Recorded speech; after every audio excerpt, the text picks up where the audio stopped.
স্পেনের বিশ্বকাপজয়ী defender Marc কুকেরেয়া লম্বা, কোকড়ানো খোলা চুল ফুটবল প্রেমীদের কাছে তার অন্যতম পরিচয়। তবে এই স্টাইলের পেছনে রয়েছে এক আবেগঘন পারিবারিক গল্প। কুকেরিয়ার বড় ছেলে মাতেও অটিজম স্পেকট্রাম ডিসঅর্ডারে আক্রান্ত। জনাকীর্ণ স্টেডিয়াম ও মাঠে বাবাকে সহজে চিনতে তার অসুবিধা হয়, তাই কুকেরিয়া প্রায় চুল খোলা রাখেন, যাতে মাঠে তাকে আলাদা করে সহজেই চিনতে পারেন তার ছেলে।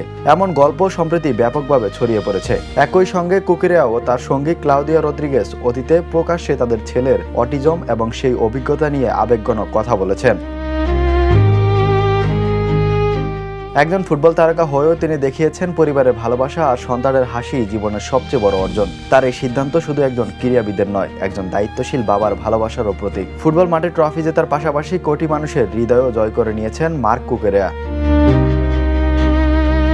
Imran Hossain, the news.